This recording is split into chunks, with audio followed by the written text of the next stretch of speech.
नई दिल्ली। किसी भी सफल व्यक्ति के पीछे उसकी पहली शिक्षक मां की सीख जरूर होती है, लेकिन मां का गुस्सा भी कई बार किसी व्यक्ति को सफलता की सीढ़ी पर चढ़ाने का काम करता है।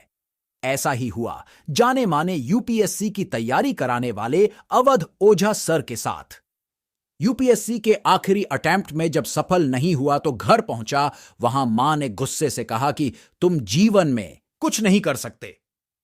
गुस्सा आ गया तो मां ने कहा कि जाओ, घर से निकल जाओ। मैं भी उठा और घर से चला गया।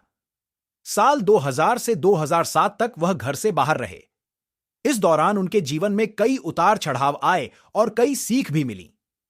एक बार एक दोस्त से 100 रुपए मांगे तो उसने नहीं दिए। तब उन्हें एहसास हुआ कि किस तरह से बुरे समय में लोग हमसे दूर हो जाते हैं। अभी अवध ओझा सर यूपीएससी की तैयारी करने वाले स्टूडेंट को ऑनलाइन यूट्यूब के माध्यम से पढ़ाते हैं। 1000 से अधिक स्टूडेंट को वह पढ़ा रहे हैं। साथ ही कई बच्चे सफल भी हो चुके हैं। रे अवध ओझा का जन्म 3 जुलाई 1934 को उत्तर प्रदेश के गोंडा जिले में हुआ। उनके पिता पोस्ट ऑफिस में थे और मां एडवोकेट थीं।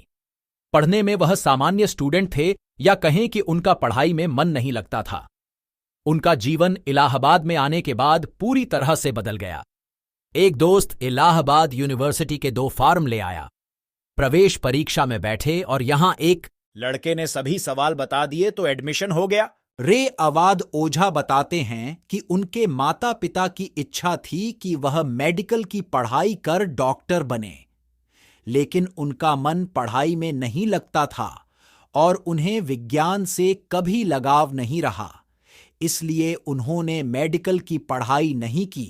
भास्कर.com को दिए इंटरव्यू में उन्होंने बताया कि युवा अवस्था में उन्हें शराब, सिगरेट पीने की गलत आदतें थीं, लेकिन जब वह इलाहाबाद विवि में आए और यहां शिक्षकों के संपर्क में आए तो वह सब बुरी आदतें छूट गईं।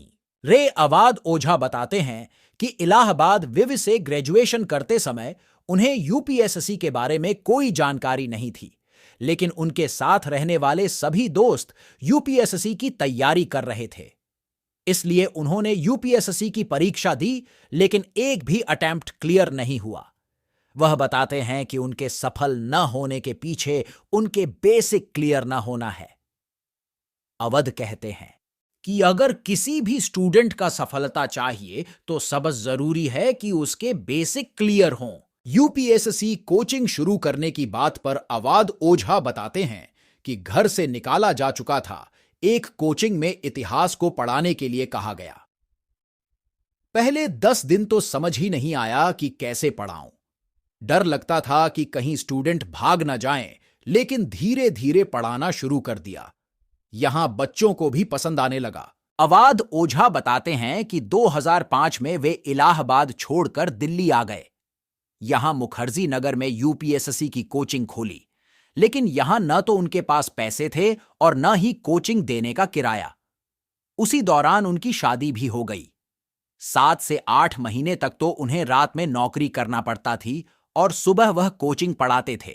अवध ओझा बताते हैं कि 2019 में उन्होंने पुणे में इकरा कोचिंग की शुरुआत की थी।